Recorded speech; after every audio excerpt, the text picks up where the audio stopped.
साल तो आप लोगों ने लूट खसोट किया। अब जनता के साथ इस तरह की बीमारी आ गई है या ऐसी आपदा है, आपदा के घड़ी में भी तो कम से कम आप लोग तब इंस्टॉलेशन होगा। कौन सी गंदी राजनीति। आप जब आप साइकिल से चला करते थे और आज आपकी इंक्वायरी करा दी जाए तो ये लत्तम जुत्तम होगा, वो करते रहेंगे इन लोग आपस में, एक दूसरे को लत्तम जुत्तम करेंगे और रहेंगे वही। हम तो कहते हैं कि रामविलास जी को कि ऐसी बेइज्जती से अच्छा है कि आप अपनी एलजेपी पार्टी को अलग से आप 243 सीट पर लड़ें। नमस्कार, मेरा नाम तनवीर आलम है। आप हेडलाइंस बिहार देख रहे हैं। राजद की तरफ से लगातार सवाल उठाया जा रहा है कि बिहार में कोरोना के टेस्टिंग जो है वो ठीक से नहीं हो रहे हैं। तो वही मंगल पांडे ने जवाब दिया है राजद को कि राजद हमेशा से ही गंदी राजनीति करते हैं। उनके परिवार में खुद डॉक्टर हैं। आखिर नेता प्रतिपक्ष तेजस्वी यादव और उनके पार्टी के लोग इस तरीके की बात क्यों करते हैं? जब बिहार में 1 लाख से ज़्यादा रोज़ टेस्टिंग हो रही है तो फिर किस बात का राजद को पेट में दर्द हो रहा है? हमारे साथ इस वक्त अबू दुजाना है, आरजेडी से विधायक। हम उनसे बात करते हैं और सीधे जानते हैं कि आखिर राष्ट्रीय जनता दल और उनके नेता प्रतिपक्ष को क्यों आखिर इस तरह की गंदी राजनीति करनी पड़ रही है। ये तो इतना तो ये डेटा बता दें कि पर डे जो इन्होंने बता रहे हैं 1 लाख की टेस्टिंग हो रही है, कहाँ कौन से ज़िला में हो रही है? हर ज़िला का डेटा तो आ रहा है। इस डेटा के हिसाब से आप बता दो कि 1 लाख टेस्टिंग होगी तो हमको तो लगता है कि 80,000 लोग अफेक्टेड होंगे, या कहीं ना कहीं आंकड़ों का खेल है।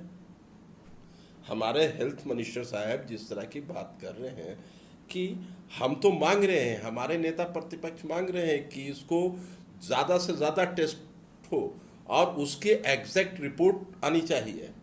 ना रिपोर्ट सही आ रही है, बिना टेस्ट के रिपोर्ट आप पॉजिटिव दिखा दे रहे हो। ये कितनी एविडेंस आई है, कई बार चैनलों पर चला है। तो वो सारे चैनल वाले झूठ बोल रहे हैं, सारे चैनल वाले ये गंदी राजनीति कर रहे हैं। मंगल पांडे जी, कम से कम कोई भी काम जनता के हित में कीजिए, सच तो जनता को बताइए। 15 साल तो आप लोगों ने लूट खसोट किया। अब जनता के साथ इस तरह की बीमारी आ गई है या ऐसी आपदा है, आपदा के घड़ी में भी तो कम से कम आप लोग सच तो बोलिए, सच का आंकड़ा देखिए, ये दिखाइए। आपके यहाँ एम्स में किस तरह है, कितने वेंटिलेटर्स है? प्राइवेट में आपको पारस में देखिए 12 वेंटिलेटर है, 7,000 वेटिंग लिस्ट है। आप एनएमसीएच की स्थिति देख लीजिए, सारे जगह तो आप फेल्योर है। आप किस तरह, हमारे यहाँ पूरे इतना करीब 20 लाख की आबादी है पूरे सीतामढ़ी जिला में, और वहाँ 4 वेंटिलेटर है, वो भी 4 वेंटिलेटर आके पड़ा हुआ है। तो वो 4 वेंटिलेटर जो आपके जिला में है या फिर बिहार के और शहर के अन्य जगह पर है, क्या वहाँ पर आम आदमी को वेंटिलेटर की सुविधा मिलती है या फिर सिर्फ मंगल पांडे या फिर पैरवी के लोगों को ही मिल पाती है? अभी तो वेंटिलेटर आके रखा है, अभी इंस्टॉलेशन तक नहीं हुआ है। आदमी मर जाएगा तब इंस्टॉलेशन होगा। कौन सी गंदी राजनीति। आपकी आईना आपको दिखाया जा रहा है और ये आईना जनता को भी दिखाया जा रहा है कि देख लो 15 साल में जो सुशासन सरकार जिसको कह के इन्होंने आए, तो ये सुशासन सरकार का ये देख लीजिए कौन से सेक्टर में इन्होंने कामयाबी दिखाया, बता दीजिए। पहले तो चलो डेवलपमेंट के नाम पर उन्होंने जिस तरह भ्रष्टाचार फैलाया, रोड पुल पुलिया, वो तो एक अलग हुआ। चाहे आपके म्यूजियम से लेके A to Z हर जगह पैसा ही लूट हुआ। अब उसके बाद ये इतना बड़ा आपदा आ गया, आपदा में वो राजनीति कर रहे हैं। आपदा इतना बड़ा आ गया तो ये जनता मर रही है, तो ये हम जनता के प्रतिनिधि हैं। तो अपोजिशन का काम क्या है? अपोजिशन का काम क्या है कि सरकार जो है, सरकार को आंख खोलाना, सरकार को बताना कि आपने ये काम नहीं किया, आप इसको कीजिए। आप सक्षम नहीं है इस काम करने के लिए, तभी ना आपको परेशानी हो रही है। आप तो कुर्सी छोड़ के हट जाना चाहिए था अब तक। तो आप आंख खुलवा रहे हैं क्या? जब से कोरोना का समय चला है, क्या आंख खोल करके मंगल पांडे काम नहीं कर रहे थे? क्या मानते हैं? ये मंगल पांडे की बात तो, ये बिहार सरकार आंख खोला ही नहीं। आपने बताइए, सुशील मोदी जी ने कहा कि 8,000 करोड़ 8,538 करोड़ रुपया कहां खर्च किए, दिखा दे कोरोना के नाम पर। कौन सा कोरोना के एक्सपेंडिचर है, बता दे। कोरोना के इलाज में कहाँ गया वो पैसा? उस पैसे का हिसाब दे, जनता मांग रही है। तो ये चीज बोलना हमारे लिए, उनके लिए गलत है, उनको तीता लग रहा है। आप जनता की गाड़ी कमाई, जो पसीने की कमाई है, उस पैसे को आप लूट के ले जा रहे हो। आप मोदी जी कहते कि हमने क्या, कहां है पैसे, बताओ ना भाई, कौन से सेक्टर में? उस पर से बाढ़ आ गया, बाढ़ में भी वही हाल आपने किया। कौन सा आपके बांध बांधा, बांध टूट के हो रहा है, बांध के नाम पर हर साल, बाढ़ के नाम पर अरबों खरबों रुपया लूट होता है।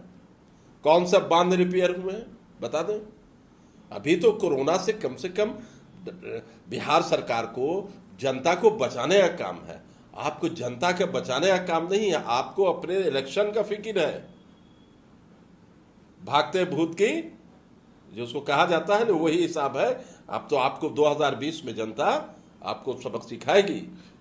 मतलब मंगल पांडे पूरी तरीके से विफल है। एक सवाल और है, आपकी पार्टी के ऊपर ये आरोप लग रहा है कि लालू प्रसाद यादव आरजेडी चीफ है, जो कि अस्पताल में नहीं है, अब एक फ्लैट में रह रहे हैं, आलीशान फ्लैट में रह रहे हैं। तो नीरज कुमार हैं, वो कह रहे हैं कि वहाँ पर कैदी नंबर 3351 का बोर्ड लग जाना चाहिए, और वहाँ पर से आप लोग राजनीति कर रहे हैं, प्लान सेट कर रहे हैं कि कैसे तेजस्वी यादव को मुख्यमंत्री बनाया जाए, जबकि तेजस्वी यादव मुख्यमंत्री बन नहीं रहे हैं 2020 में भी। देखिए, नीरज जी जैसे लोग जो बात कर रहे हैं, ये जिस तरह से उनको ये नहीं मालूम है कि हॉस्पिटल में किस तरह कोरोना है, उनके स्टाफ को भी कोरोना हो गया। तो डॉक्टर्स जो इतने बड़े नेशनल लीडर हैं, बहुत बड़े, उनके लिए झारखंड सरकार को व्यवस्था करना था। तो झारखंड सरकार ने उनको क्वारंटाइन किया है अलग से एक। तो वो क्या, वो एक राष्ट्रीय लीडर हैं, कितने बड़े लीडर हैं, पूरी वर्ल्ड वाइड जानता है। तो क्या उनके लिए एक छोटा सा आप किसी डायरेक्टर का मकान को क्वारंटाइन के लिए रखा गया? हम लोग भी कितने लोगों को मकान दिया क्वारंटाइन के लिए। तो ये उनकी परेशानी है। ये नीरज जी जब का साइकिल से चला करते थे, और आज आपकी इंक्वायरी करा दी जाए तो ये धन कहाँ से अर्जित किया आपने, नीरज जी ये हिसाब देंगे? कल आप साइकिल से चलते थे, आज अरबों खरबों के मालिक की इंक्वायरी आप करा लें। बिहार सरकार, माननीय मुख्यमंत्री जी नीरज जी की इंक्वायरी कराएंगे कि पूछें कि कल से साइकिल के पर चलने वाला आदमी आज इतना धन अर्जित कहां से किया? कहीं के जमींदार थे क्या? करप्शन, लूट, यही जिस तरह भी 8,000 करोड़ का ये दिखा रहे कोरोना, पुल पुलिया बांध, इसके नाम पर लूट मचा हुआ है बिहार में। 15 साल से लूट का जिसको कहते हैं, ऊपर से लेकर नीचे तक सबका बंधा हुआ है, पूरा एकदम वो तो रेशियो बना हुआ है, ब्लॉक स्तर से लेके टॉप स्तर तक एकदम फिक्स है, बिना पैसा के काम नहीं। आप नहीं देखा अभी सीओ वाले ट्रांसफर में? ये तो पूरी मीडिया देख रही है। नीरज जी क्या बात करेंगे?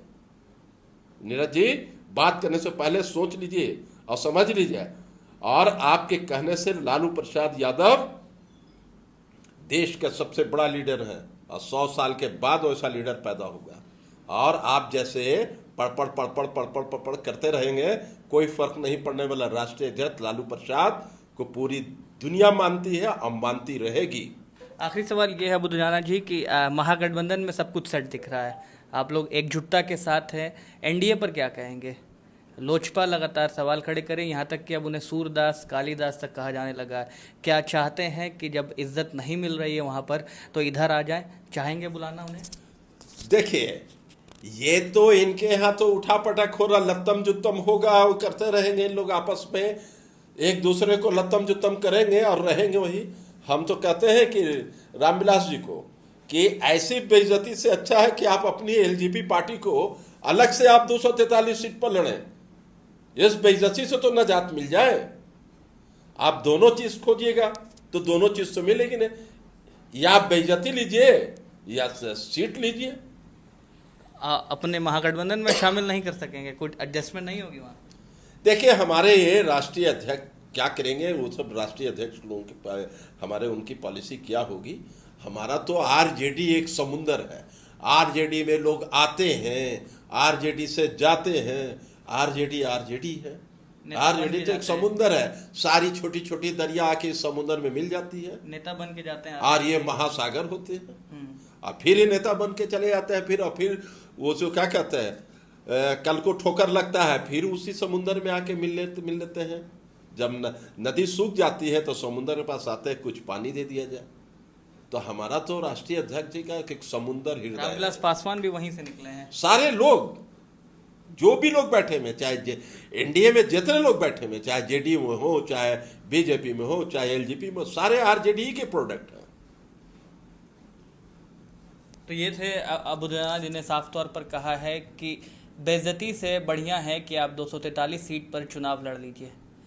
आप बने रहे हेडलाइंस बिहार के साथ। अगर आपने हमारे चैनल को अब तक सब्सक्राइब नहीं किया है तो जल्दी सब्सक्राइब कर लें।